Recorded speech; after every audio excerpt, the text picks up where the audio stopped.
Good morning, Michigan. A terrific Tuesday to you. It's Michael Patrick Shields, heard all across the state of Michigan. Politics is our family business, and we're going to get into it this morning.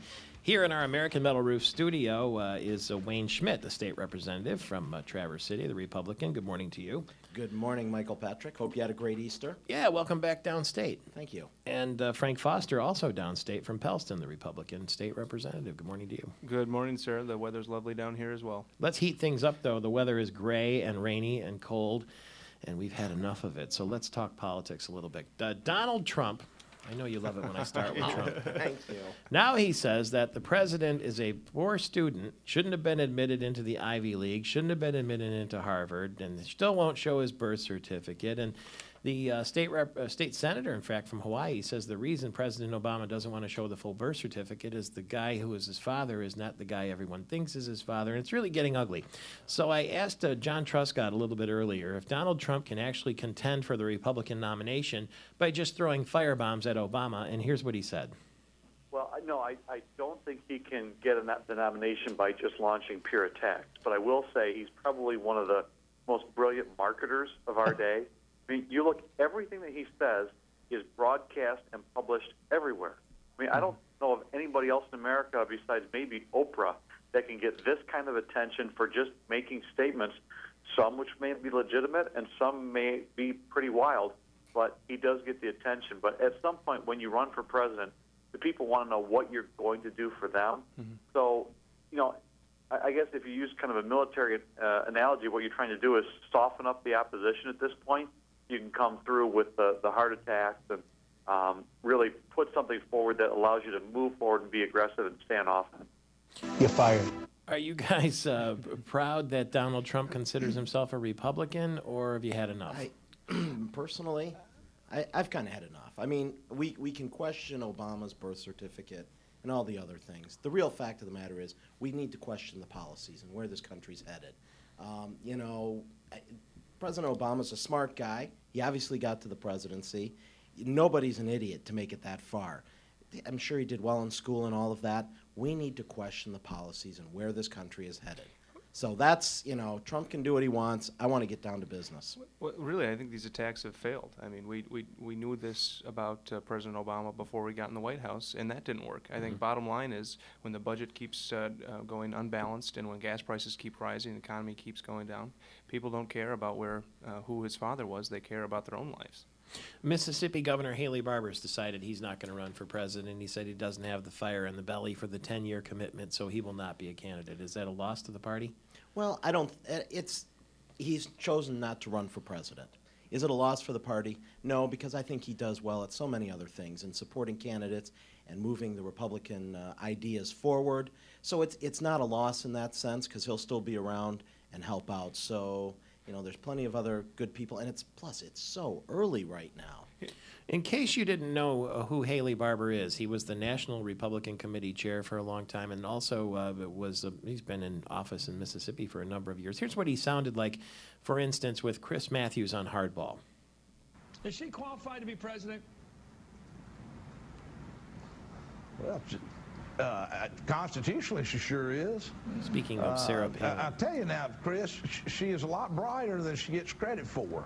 I served as governor with her for several years. I mentioned earlier, when it came to energy policy, she is very well informed, very experienced.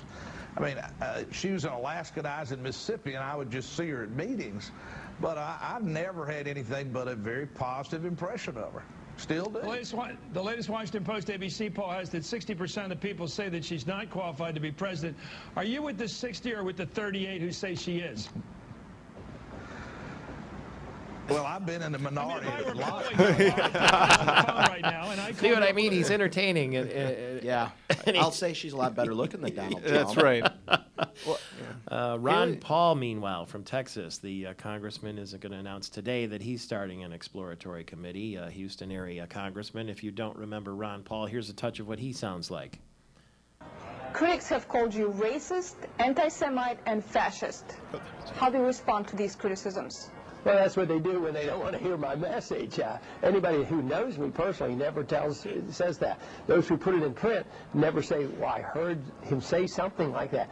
Some of this, say anti-Semitism would come from the fact that I'm not for foreign aid, and of course Israel gets a lot of foreign aid. I don't want to give anybody foreign aid. And for instance, the Arab nations get 3 times as much foreign aid as Israel gets. So it's really a very pro-Israel position. And besides, I don't like arming both sides of conflicts. We armed Israel. Now we've just sent $20 billion worth of weapons to Saudi Arabia. So that's Ron Paul. And you can see why some people might agree with him, given our economic situation in the States. You know, I mean, if we're talking federal policy here, foreign aid is such a small, I mean, it's less than 1%. The overall budget, I think it's even less than 0.5% versus wars.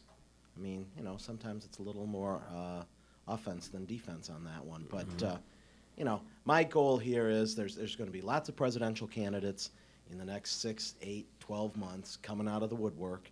My goal is right now, get Michigan's budget balanced. Get Let's talk about Michiganders that, back then. to work. That's what I want to focus on. Looks like we're going to have a surplus after all. We got some more money than we thought. We found a 20 in our pants in the dryer, but it comes out to about $500 million. Well, I think that's going to be true. The May Revenue Estimating Conference is coming up. Is that a game changer? I'm hoping that, and I don't sit on approps, and I don't think Representative Foster, I know he doesn't, but if we do have some extra money, I'm hoping we save it for a rainy day, because this economy is not out of the woods yet. Rising gas prices, other things could come along. I'd rather have a little, find that 20 and stash it than just spend it Senator willy-nilly. Whitmer wants to spend it on education. Oh, yeah.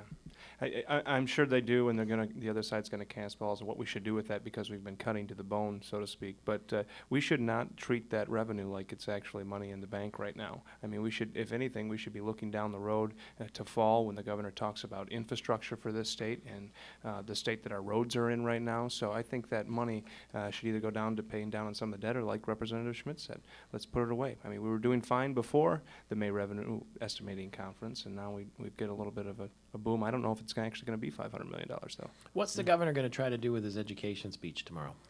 I'm not really sure. I know moving some of the policies forward that we've talked about in our caucus, I think it is really truly reforming the education system. And again, just putting aside that $500 million or $400 or $300 or whatever it's going to be, let's make those reforms now. Let's make the tough cuts in the budget. Let's get it down to brass tacks here, and then decide, we as a people and through the legislature, what we want to put money back into as we turn this economy around. That's got to be the number one thing, getting people back to work, jobs. And as that happens, we'll see more revenue come in because people will be working.